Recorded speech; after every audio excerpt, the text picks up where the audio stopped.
अग्नेस्तनूरसि विष्णवेत्तवा सोमस्य तनूरसि विष्णवेत्तवा तीथेरातिथ्यमसि विष्णवेत्तवा श्येनायत्वा सोमभृते विष्णवेत्त्वाग्नयेत्त्वा रायस्पोखदे विष्णवेत्त्वा अग्नेर्च नित्रमसि प्रेखणौस्थ उर्वश्यस्य यूरसि पुरुरवासि गायत्रेण त्वा छन्दसा मन्थामित्रैष्टुभेन त्वा छन्दसा मन्था जागतेन त्वा छन्दसा मन्थामि भवदन्नः समनसौ सचेतसा वरेपसौ माजज्ञगुं हिग्गुं शिष्टं माजज्ञपतिञ्जातवेदसौ शिवो भवतमुद्यनः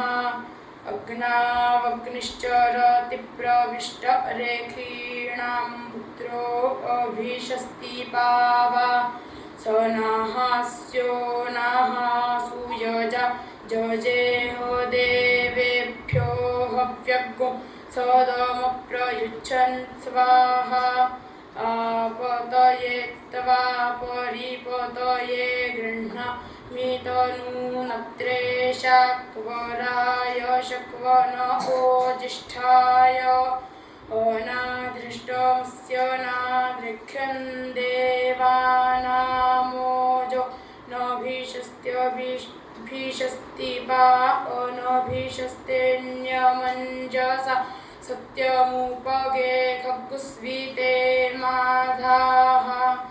अग्ने प्रतपास्त्वे प्रतपाजातवतनूरियग्गुं सामोइजो मम तनूरेखा सात्वयि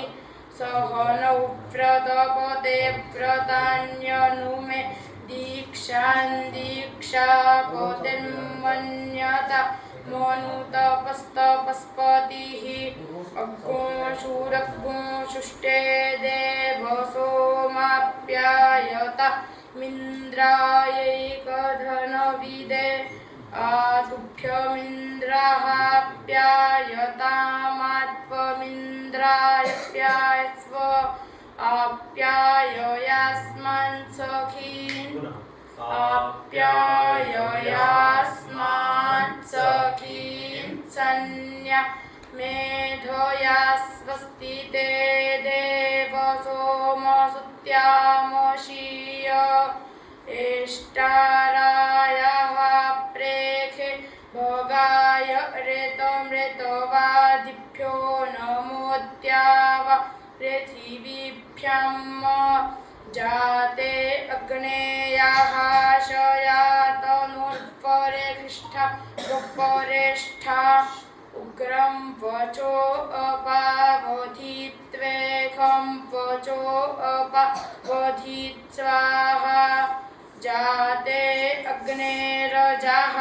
शयातनुर्परेष्ठा गोपरेष्ठा उग्रं वचो उग्रं वचो अपावधित्वेखं वचो अपावधित् स्वाहा जाते अग्ने हरिषयातनुर्परेष्ठा गोपरेष्ठा उग्रं वचो अपावधित्वेखं वचो अपावधित् स्वाहा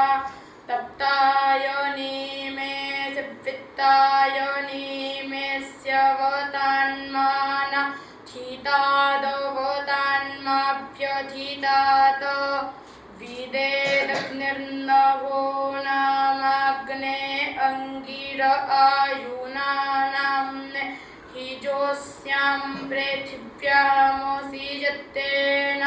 धृष्टन्नामजज्ञीयन्ते नत्वा दधेऽभिदेदग्निर्नभो नामाग्ने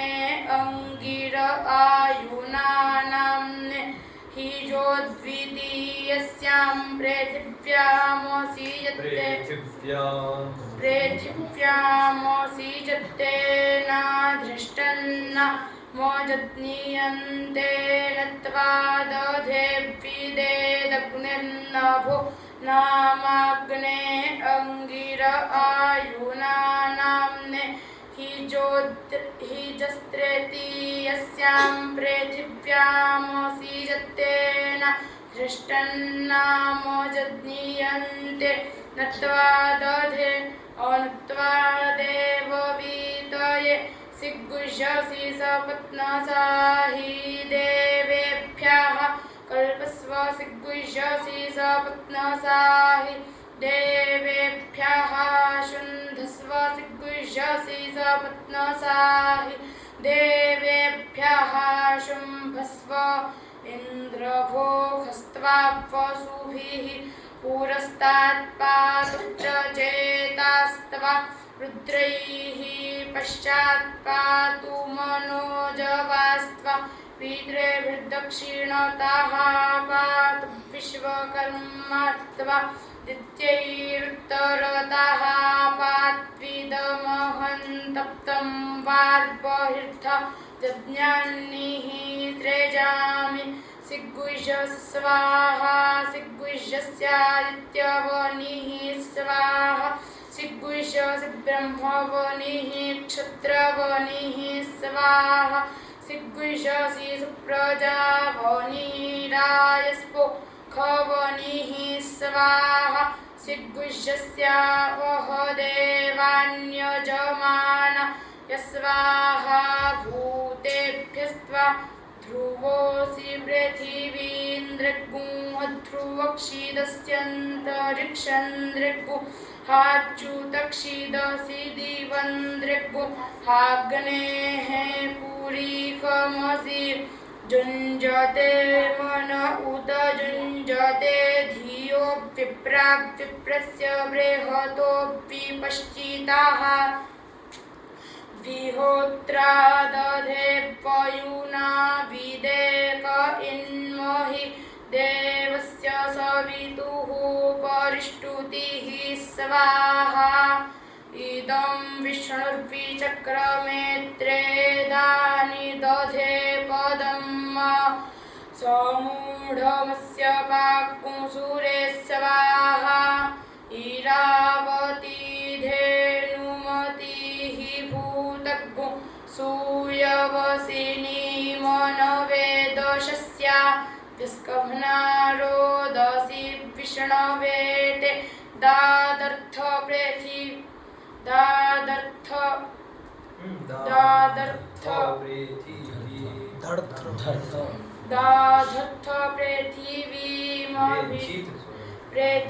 पृथिवीमभितो मयूखैः स्वाहा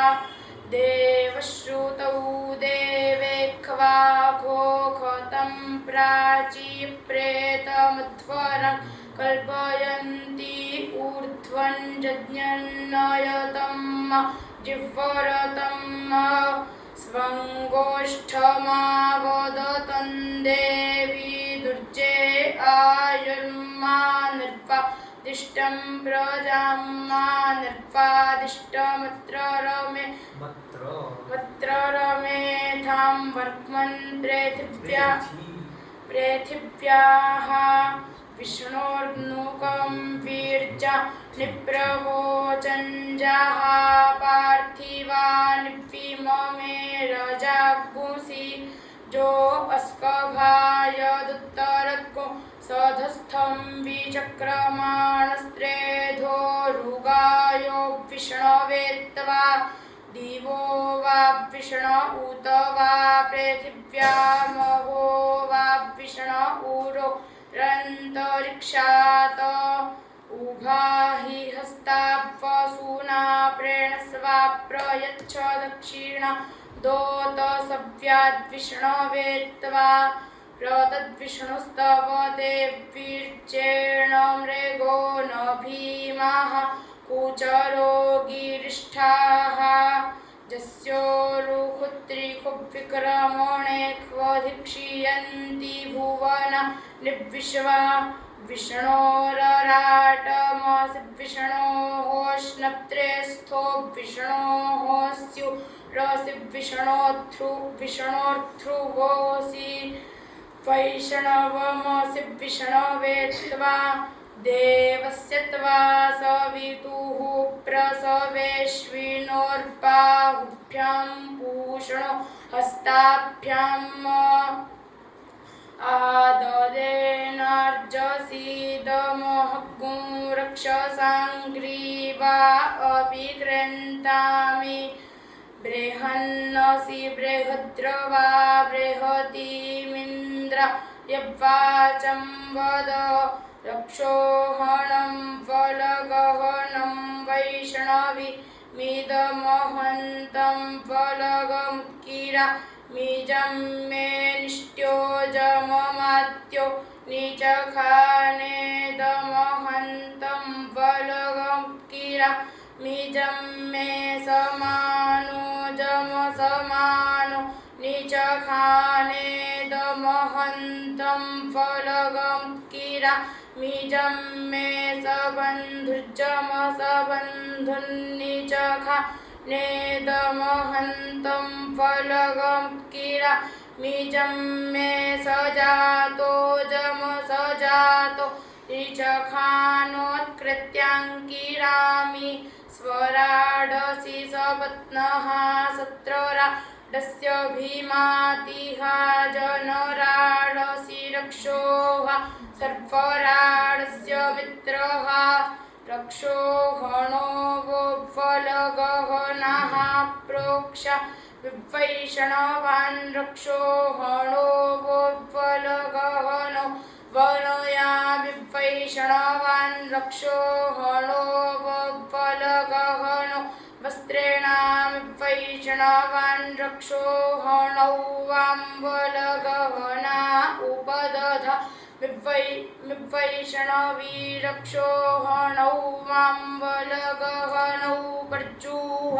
विवैष्णवी वैष्णवमसि वैष्णवास्थ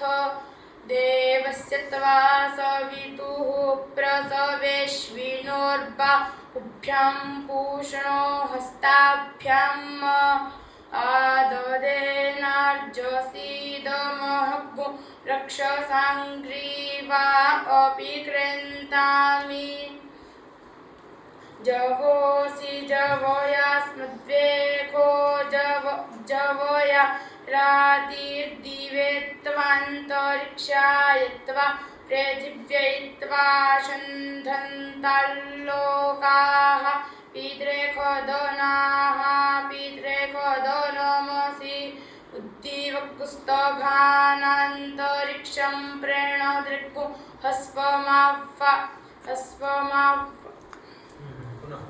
उद्दीवगुस्तभानान्तरिक्षं प्रेणदृक्गु हस्वपृथिव्यां द्यूतानस्त्वा मारुतो मिनोतु मित्रावरुणौ ध्रुवेण धर्मणा ब्रह्मवनित्वा क्षत्रवनिरायस्को खवनि पर्जुहामि ब्रह्मदृग्गुं क्षत्रं हायुर्दृग्गुं प्रजान्द्रग्गुं ध्रुवासि ध्रुवो यञ्जमानोऽस्मिन्नायतने प्रजया पशुभिर्भूयात् घृतेन द्यावा पृथिवी पूर्जेथा मिन्द्रस्य क्षदिरसि विश्वजनस्य छाया परित्वा गिर्वणो गिर इमा भवन्तु विश्वताः वृद्धायुमनुवृद्धयो जुष्टा भवन्तु जुष्टयाः इन्द्रस्य स्यूरसीन्द्रस्य ध्रुवोऽसि ऐन्द्रमसि वैश्वदेवमसि विभूरसि प्रवाहणो पुण्यरसि हव्यवाहनः श्वात्रोऽसि प्रचेतास्तुथोऽसि विश्ववेदा कुशिगसि कविरङ्घा धीरसि बम्भारिरवस्युरसि दुवस्वाञ्छुन्द्युरसि छुन्ध्युरसि मार्जालीयाः सम्राडसि क्लेशानुः परिखद्योऽसि पवमानो नभोऽसि प्रतक्वा मृष्टो सिंहव्यसूदन रेतधामासि स्वर्ज्योतिः समुद्रोऽसि विश्वव्यजा अजोऽस्येकपा दहिरसि बुध्न्योपवागस्यैन्द्रमसि सदोज्रेतस्य द्वारौमामा सन्ताप्तमुत्फना मध्वपदे प्रमातिरस्वस्ति मेऽस्मिन् पथिदे वयाने भूयान्मित्रस्य मा चक्षुषे क्षिद्वमग्नयाः सगराः सगरास्थ सगरे न नाम्ना रौद्रेणानीकेन पातमाग्नयाः पिप्रेतमाग्नयो गोपायतमानमो वोस्तु मामा हिग्गुंशिष्ट ज्योतिरसि विश्वरूपं विश्वे खन्देव नाग्गुसमित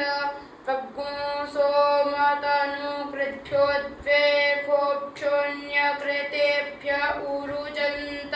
शिवरूथग् स्वाहा जुघाण अप्तुराज्यस्य वेतु स्वाहा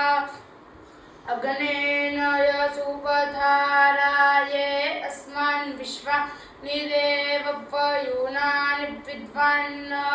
जूयोध्यस्मज्जुहुराणमेन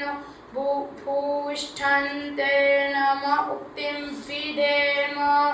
अयन्नो अग्निर्परिवस्कृणोत्वयं रेधाः पुर एतु प्रभिन्दन् अयं वाजाञ्जयतु वाजसाता वयकुं शत्रुं मुञ्जयतु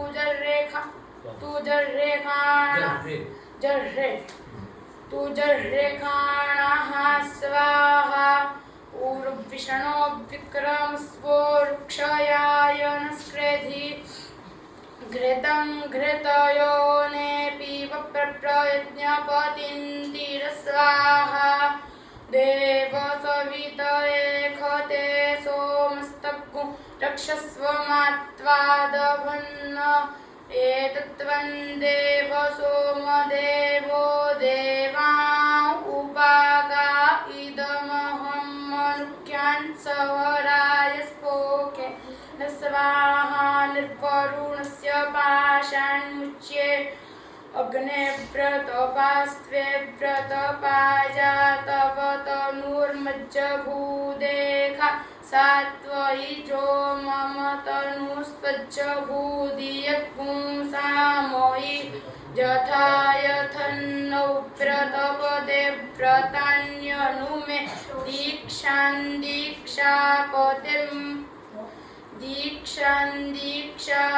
दीक्षापतिरमुपुस्ता नूतपस्तपस्पतिः ऊर्विषणो विक्रमस्वोरुक्षयाय नस्क्रेधि घृतं घृतयोने पीव प्रयज्ञपतिन्तिरस्वाहा अत्यन्यां अगान्नान्यां उपागामर्वाक्त्वा वरेभ्यो विदं परो वरेभ्यः तन्द्वा जुहामहे देववनस्पते देवयज्ञायै देवास्त्वा देवयज्ञायै जुषन्तं विष्णवे त्वा ओखधेत्राय स्वस्वधिते मैनग्गु हिग्गुंसीः द्यामलेखीरन्तरिक्षं माहिरुः सीः पृथिव्या सम्भव अयग्गुं हित्वा स्वधितिस्तेति जानाः प्रणीना यमहते सौभगाय अतस्त्वन्देव वनस्पते शतवलेशोऽपीरो असहस्रवलेशाभिवयग्गुं रुहेम हरिः ॐ देवस्य त्वा सवितुः प्रसवेश्विनोर्बाहुभ्यां पूषणो हस्ताभ्याम् आददेनार्जसीदमहग्गुं रक्षसाङ्ग्रीवा अपि कृन्तामि जवोऽसि जवयास्मद्वेखो जवयारातिर्दिवे त्वान्तरिक्षाय त्वा पृथिव्यै त्वा शुन्धन्ताल्लोकाः पितृखदनाः पितृखदनमसि अग्रणीरस्वावेश उन्नेत्रेणामे तस्य वित्ता दधित्वा स्थास्यति देवस्त्वा सवितामध्वा नक्तु सुपिप्पलाभ्यस्वौषधीभ्यः द्यामग्रेणास्पृक्ष अन्तरिक्षं मध्येनाप्राह पृथिवीमुपरेणाद्रगुंहिः जाते धामान्युष्मसिगमध्ये जत्रगा वो भूरि शृङ्गा अयासाः अत्राहत दुरुगायस्य विष्णोः परमं पदमवभारि भूरि ब्रह्मवनित्वा क्षत्रवनिरायस्पो खवनिपर्जुहामि ब्रह्मदृक्गुंह क्षत्रन्दृग्गुहायुर्दृग्गुंह प्रजान्दृग्गुंह विष्णोः कर्माणि पश्यत जतो व्रता निपस्पशे इन्द्रस्य जुज्याः सखा तद्विष्णोः परमं पदग्गुं सदा पश्यन्ति सूरयः दिवीव चक्षुरादतं परिवीरसि परित्वा दैवीर्विशोऽप्ययन्तां परिमञ्जजम नग्गुरायो मनुष्याणाम् दिवाः सूनुरस्येखते पृथिव्याल्लोक आरण्यस्ते पशुः उपावीरस्युपदेवन्दैवीर्विषाः गुरुषिजोपह्नितमन्न देवत्वष्टर्पसुरमहव्याते स्वदन्ताम् रेवतीरमध्वं बृहस्पते धारया वसूनि रेतस्य त्वा देव हविः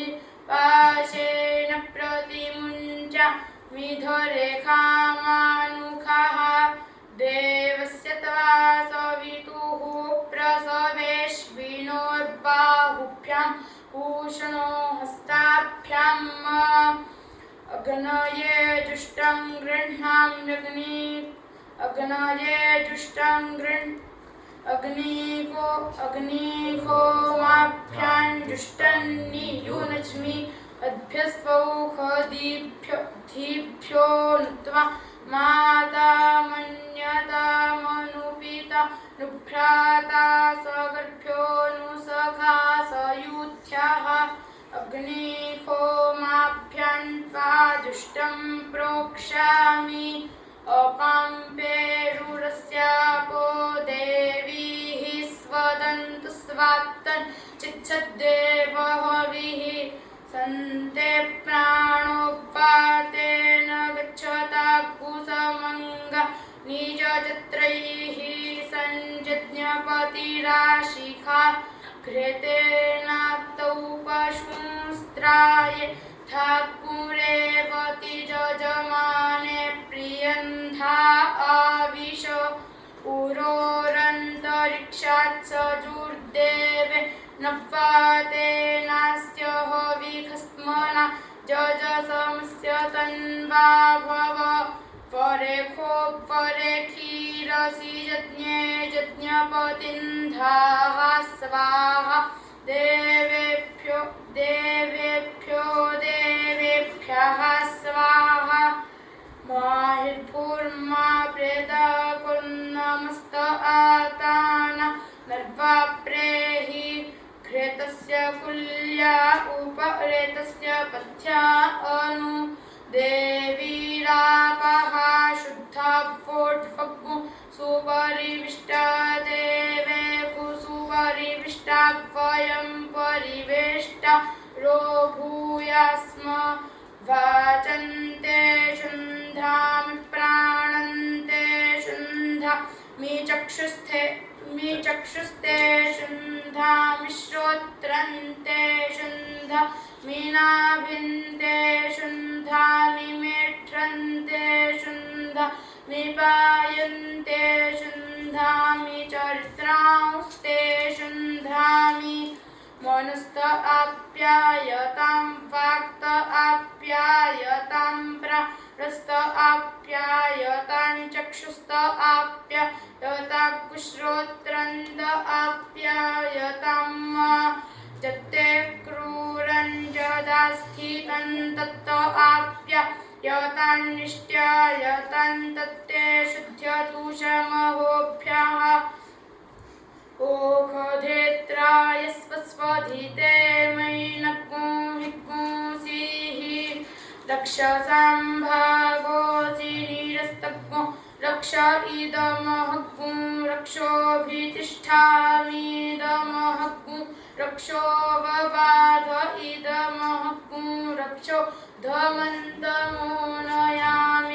घृते नद्या वा पृथिवी प्रणुवा थां वायोपेस्तोकान मग्निराज्यस्य भेतु स्वाहा स्वाहा कृते ऊर्ध्वनभसम्मारुतं गच्छतम् इदमापः प्रवहता वद्यं च मलं च जत जच्चाभिद्रोहान् रेतं जच्च शेपे अभिरुणम् आपो मा तस्मादेन सह पवमानश्च मुञ्चतु सन्ते मनो मनसा सम्प्राणः प्राणे न गच्छताम् रेडस्य घनिष्ठा श्रीणात्वा वस्त्वा समरीणन्वा तस्य त्वाद्राज्यै पूषणो रग्विषा ऊक्मणोऽभ्यथिहत्रयुतं द्वेखाः घृतं घृतपावानः पिबतवसां वसा पावानः पिबतान्तरिक्षस्य हविरस्वाहा दिशः प्रदिश आदिशो विदिश उद्दिशो दिग्भ्यः स्वाहा इन्द्रः प्राणो अङ्गे अङ्गे निदिध्यतेन्द्र उदानो अङ्गे अङ्गे निधीतः देवत्पष्टर्भूरिते सक्को समेतु स लक्ष्माजद्विगुरूपं भवति देवत्राजन्तमवसे सखाय ऋत्वा माता पितरो मदन्तु समुद्रं गच्छ स्वाहान्तरिक्षं गच्छ स्वाहा देवगुं सवितारं गच्छ स्वाहा मित्रावरुणौ गच्छ स्वाहा होरात्रे गच्छ स्वाहा छन्दागुंसि गच्छ स्वाहा द्यावा पृथिवी गच्छ स्वाहा यज्ञं गच्छ स्वाहा सोमं गच्छ स्वाहा दिव्यन्नभो गच्छ स्वाहा अग्निं वैश्वानरं गच्छ स्वाहा मनो मे हार्दि गच्छ दीवन्ते धूमो गच्छतु स्वर्ज्योतिः पृथिवीं भस्मनाभेन स्वाहा मापो मुखधीरेः गुंसीर्धाम्नो धाम्नो राजंस्ततो वरुणनो मुञ्च जदाहुरज्ञा इति वरुणे दिशपामहे ततो वरुणनो मुञ्च सुमित्रियान आप ओखधयः सन्तु तन्मित्रियास्तस्मै सन्तु जोऽस्मान् वेष्टिजं च वयन् विक्माः हविष्मतीरिमा आपो हविष्माउ अविवासति हविष्मन् देवो अध्वरो हविष्माउ अस्तु सूर्यः अग्निर्वोपन्नगृहस्य सदसि स दयामीन्द्राग्न्योर्भागधे ईस्थमित्रावरुणयोर्भागधे ईस्थ विश्वे देवानां भागधे ईस्थ अमूर्जा उपसूर्ये जाभिर्पासूर्यः सह तानो हिन्वन्पद्फलं हृदेत्वा मनसेत्वा दिवेत्वा सूर्यायत्वा ऊर्ध्वमिमध्वरन् दिवि देवे पुहोत्रादच्छ सोमराजन् विश्वास्त्वं प्रजा उपावरो विश्वास्त्वां प्रजा उपावरो हन्तु शृणोत्वग्निः समिधा हवं मे शृण्वन्पवोधिषणश्च देवीः श्रोताग्रावाणो विदुषो न जज्ञतु शृणोतु देवाः सविता हवं मे स्वाहा देवीरापो अपान्नपाद्यो व ऊर्मिरेह विख्य इन्द्रियावान्मदिन्तमाः तन्देवेभ्यो देवत्रा दत्त शुक्रपेभ्यो देखां भागस्थ स्वाहा कारे क्षीरसि समुद्रस्य त्वाक्षित्या उन्नयामि समापो अद्भिरग्मत समोखधीभिरोखधीः जमग्ने प्रत्सुमर्त्यमवाप्पाज पूजञ्जुनाः सजन्ता शश्वतीरिखः स्वाहा देवस्य त्वा सवितुः प्रसवेश्विनोर्बाहुभ्यां पूषणो हस्ताभ्याम् आददेरावासि गभीरमिमध्वरं कृधीन्द्र यसुभूतमम् उत्तमेन पविनोर्जस्वन्तं मधुमन्तं पयस्वन्तं निग्राभ्यास्थदे वश्रुतस्तर्पयत मामनो मे तर्पयत प्राणं मे मनो मे तर्पयत वाचं मे तर्पयत प्राणं मे तर्पयत चक्षुर्मे तर्पयत श्रोत्रं मे तर्पयतात्मानं मे तर्पयत प्रजां मे तर्पयत पशून् मे तर्पयत गणान् मे तर्पयत गणा मे मा विद्रेघन्न इंद्राय त्वा वसुमते रुद्रवत इंद्राय त्वा दित्यवत इंद्राय त्वा भीमातिघ्ने शेनाय त्वा सोमभृतेघ्नये त्वा रायस्पोखदे दत्ते सोमदिविज्योतज्जत्पृथिव्याञ्जदुरावन्तरिक्षे तेनास्मै जजमानायोरुराये कृध्यधिदात्रे वोचः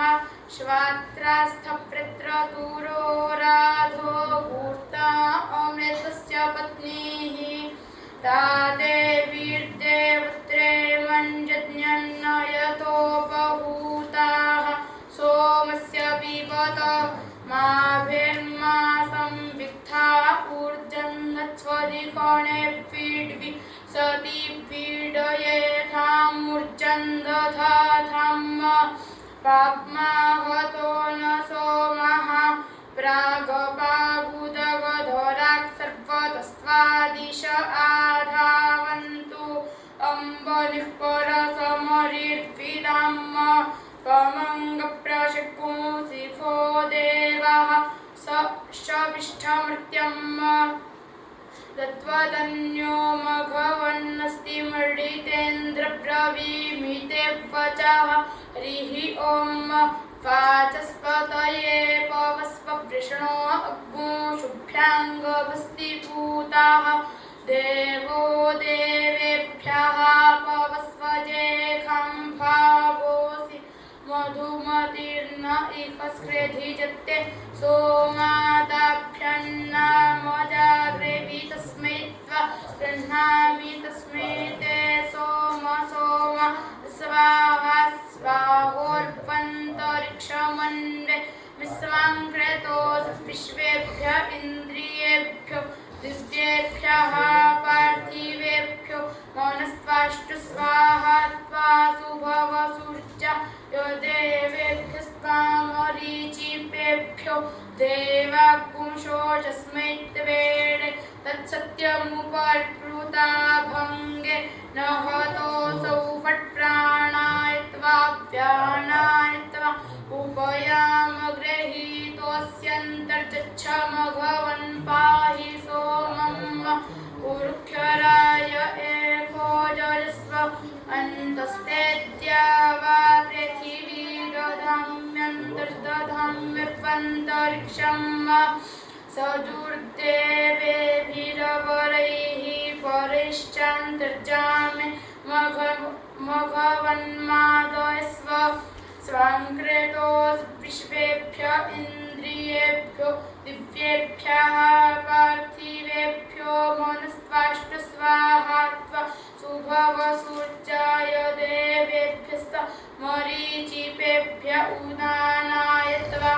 आवायो भूखशुचिपा उपनः सहस्रन्ते नियुतो विश्ववार उपोते अन्धो मध्यमय बीजस्य देवदधिके पूर्वपेयं पायवेत्वा इन्द्रवायु इमे सुता उपप्रयो भिरागतम् इन्दवो वा मुषन्तिः उपयाम गृहीतोऽसि वायव इन्द्रवायुभ्यान् वैखतेजोनिः सजोहोभ्यान् वा अयं वां मित्रावरुणा सुताः सोम रेता वृथा ममेदिह श्रुतगुंहवम् उपयाम गृहीतोऽसि मित्रावरुणाभ्यान् वा रायापयगुंससवाग्गुसोमदेमहव्येन देवा जवसेन गावः तान्धेनुं मित्रावरुणा जुवन्नो विश्वाः दत्तमनपस्फुरन्ति मेघतेजो निर्यतायुभ्यान् वा जावाङ्कषामधुमित्यश्विना सूनृतावती तया यज्ञं मिमिक्षतम् उपयाम गृहीतोऽस्य शिभ्यान् पैखते जो निर्मात्स्विभ्यान् वा तं प्रत्नथा पूर्वथा विश्वथे मोथा ज्येष्ठता तिर्म्बरेः खदपुष्पर्पितम् प्रदीचीनं प्रजनन्दो हसे धुनिमाशुञ्जयन्तमनुय सुवर्धसे उपयाम गृहीतोऽसि षण्डाय त्वैखते जो निर्वीरतां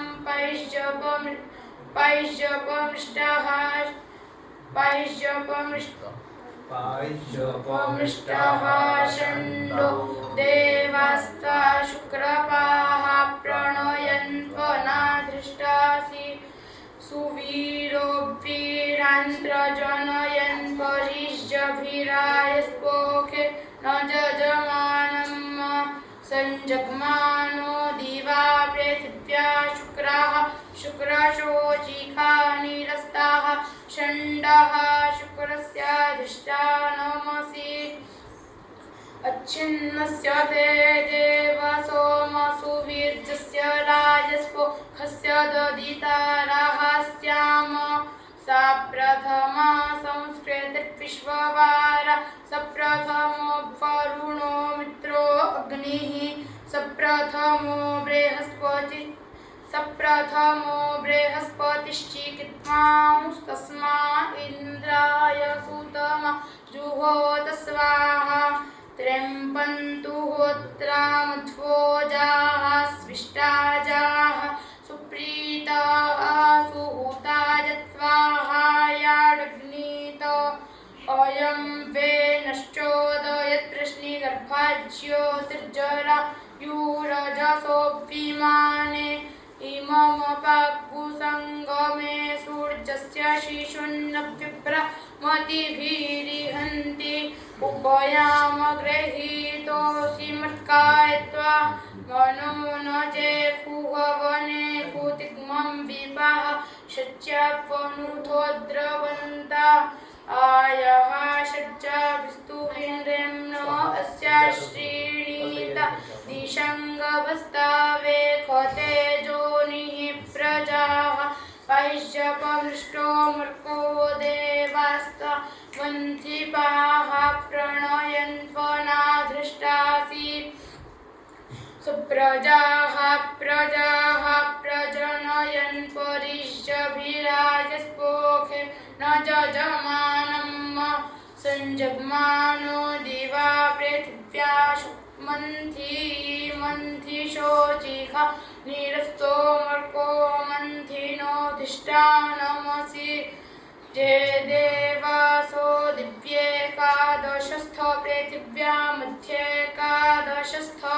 अप्सुक्षितो महिनैकादशस्थ ते देवासो यज्ञमिमञ्जुघध्वम् उपयामगृहीतोऽस्याग्रयण शिस्वाग्रयणः पाहि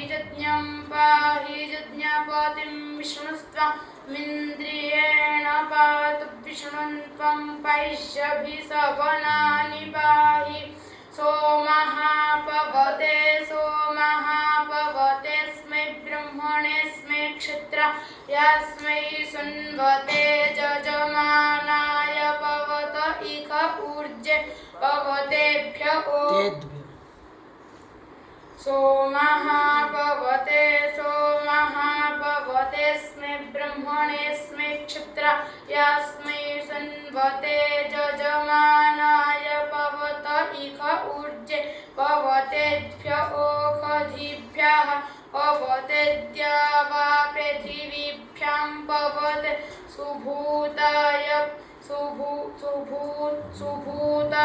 पवते विश्वेभ्यस्त देवेभ्य एषते ज्योनिर्विश्वेभ्यस्ता देवेभ्यः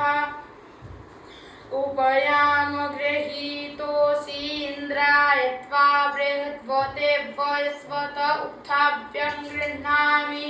दत्त इन्द्र बृहद्वयस्तस्मै त्वा विष्णवे त्वैषते जोनिरुक्थेभ्यस्त्वा देवेभ्यस्त्वा देवाभ्यञ्जज्ञस्य युखे गृह्णामि मित्रावरुणाभ्यां त्वा देवाभ्यञ्जज्ञस्य युखे गृह्णामि इन्द्रावरुणाभ्यां त्वा देवाभ्यञ्जज्ञस्य युखे गृह्णामि इन्द्र बृहस्पतिभ्यां त्वा देवाभ्यञ्जज्ञस्य युखे गृह्णामि इन्द्र विष्णुभ्यां त्वा देवाभ्यञ्जज्ञस्य युखे गृह्णामि मूर्धानन्दिवो अरतिं पृथिव्या वैश्वा नरमृत आजातमग्निं कविकुंसं राजमतिथिं जनाना मासन्नापात्रं जनयन्त देवाः उपयामगृहीतो सिध्रुवक्षितिर्ध्रुवाणान् ध्रुवतोमच्युतक्षितम एकतेजो निर्वैश्वानराय त्वा ध्रुवं ध्रुवेण मनसा वाच सोममवनयामि अथान इन्द्र द्विषो सपत्नाः समनसस्करत जस्ते द्रप्सस्कन्दति जस्ते अग्मुषुर्ग्रा उच्युतोऽधिकणयो रूपस्थात अध्वर्जोर्वा परिवाजः पवित्रात्तन्ते जुहोमि मनसा वखट्रेतकुस्वाहा देवानामुत्क्रमणमसि प्राणाय मे वर्चोदा वर्चसे पवस्वव्यान यमे वर्चोदा वर्चसे पवस्वोदान यमे वर्चोदा वर्चसे पवस्ववाचे मे वर्चोदा वर्चसे पवस्वक्रतु दक्षाभ्यां मे वर्चोदा वर्चसे पवस्वश्रोत्राय मे वर्चोदा वर्चसे पवस्वचक्षुर्भ्यां मे वर्चोदसौ वर्चसे पवेथामात्मने मे वर्चोदा वर्चसे पवस्वौजसे मे वर्चोदा वर्चसे पवस्वायुगे मे वर्चोदा वर्चसे पवस्वविश्वाभ्यो मे प्रजाभ्यो वर्चोदसौ वर्चसे पवेथां कोऽसिकतमोऽसि कस्यासि को नामासि यस्य ते नामा मन्मोहिजन्त्वा सोमेन तीत्रेपाम भूर्भुवः स्वः प्रजाः प्रजाभिः स्यागुसुवीरोऽवीरैः सुपोखः पोखैः उपयामगृहीतोऽसि मधवेत्वोपयामगृहीतोऽसि माधवायत्वोपयामगृहीतोऽसि शुक्रायत्वोपयामगृहीतोऽसि शुचयत्वोपयामगृहीतोऽसि नभसेत्वोपयामगृहीतोऽसि नभस्यायत्वोपयामगृहीतोऽसि ऊर्जेत्वोपयामगृहीतोऽसि सहसेत्वोपयामगृहीतोऽसि तपस्यायत्वोपयामगृहीतोऽसि तपसेत्वोपयामगृहीतोऽसि तपस्यायत्वोपयामगृहीतोऽस्य गुहसस्पतयेत्वा इन्द्राग्नि आगतगु सुतङ्गीर्भिर्नभोपरेण्यम् अस्य पातन्धियेखिता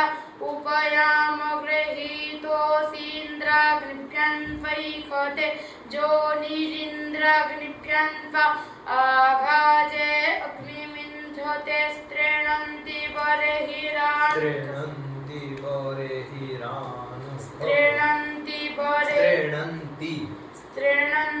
बर्हिरानुखक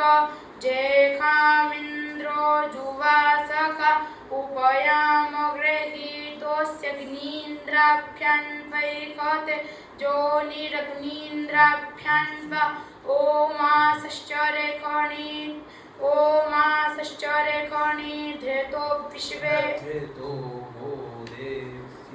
धृतो विश्वे देवास आगत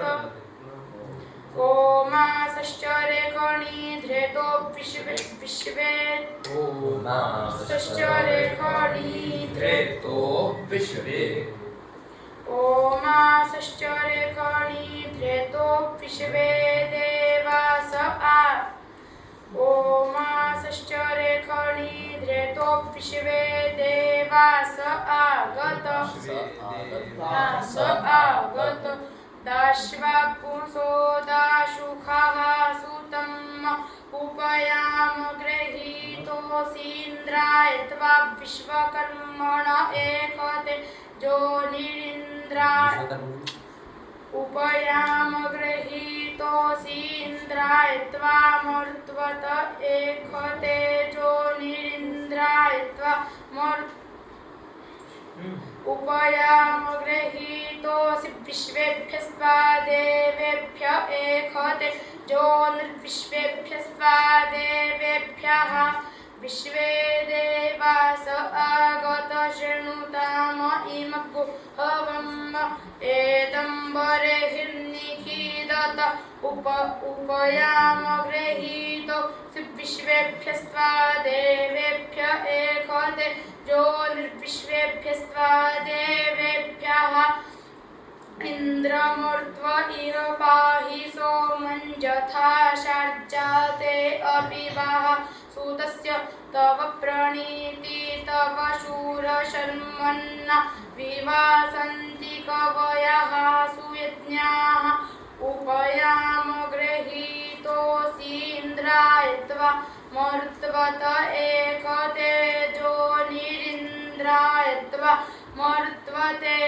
मरुत्वन्तं प्रेखभं पाव्रेधा नमकवारिन्दिव्यगुंशासमिन्द्रं विश्वासाहमवसेनुतनायोग्रगुं सहोदामिह तगुहुवेम उपयाम गृहीतोऽसीन्द्रायत्वा मरुत्वत एकतेजो निरिन्द्रायत्वा मरुत्वते उपयाम गृहीतो सिमरुतान्त्वौजसे सजोखा इन्द्र सगणो मरुद्भिः सोमं पिबवृत्रः शूरविद्वान् जहि शत्रूरपमृधो नुदस्वाथ भयङ्कृणुः विश्वतो नः उपयाम गृहीतोऽसीन्द्रायत्वा मरुत्वत एकतेजो निरिन्द्रायत्वा मरुत्वते मरुत्वा इन्द्रप्रेखभोरण यपिबा सोममनुक्वदं मदाय आसिञ्चस्वजठरे मध्व ऊर्मिन्वग्भु राजासि प्रतिपत्सुतानाम् उपयाम गृहीतोऽसीन्द्रायत्वा मरुत्वत एकतेजो निरिन्द्रायत्वा मरुत्वते महा इन्द्रो नृवदाचरे खणिप्रा उतद्विपरेहा अमीनाः सहोभिः अस्मद्ऋग्वा वृद्धेभिर्चयोरुः प्रेथुः सुकृताः कर्तृभिर्भूत उपयाम गृहीतोऽसि महेन्द्रायत्वैखते जो निर्महेन्द्रायत्वा महा इन्द्रोज ओजस पर्जन्यो वृष्टिमा इव स्तोमैर्वत्सस्य वावृधे उपयाम गृहीतोऽसि महेन्द्रायत्वैखते जो उपयाम गृहीतोऽसि महेन्द्रायत्वैखते जो निर्महेन्द्रायत्वा उदुत्यञ्जातवेदसन्देवं वहन्ति केतवः दृशे विश्वाय सूर्यगुस्वाहा चित्रं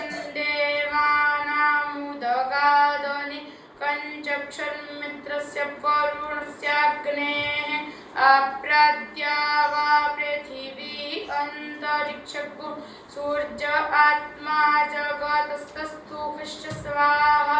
अग्नेन यसुपथाराये अस्मान् विश्वा निदेव वयुनानि विद्वान् यूयोध्यस्मज्जुहुराणमेन भूविष्ठान्तेन म उक्तिं विधे स्वाहा अयन्नो अग्निर्परिवस्कृणोत्पयं मृधः पुर एतु प्रभिन्दन्न अयं वाजाञ्जयतु वाजसात वयगुं शत्रूञ्जयतु जरेखाणः स्वाहा रूपेण वो रूपमभ्यागन्तुथो वो विश्ववेदा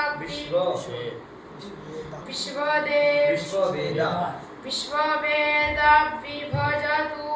रेतस्य पथा प्रेतचन्द्रदक्षिणा विश्वाहा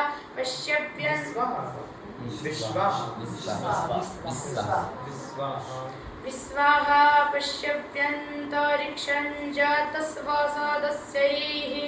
ब्राह्मणमद्यविधेयं विद्रे मन्दं पैत्रेमत्यं रेखीमा रेखे यद्गुं सुधातु दक्षिणम्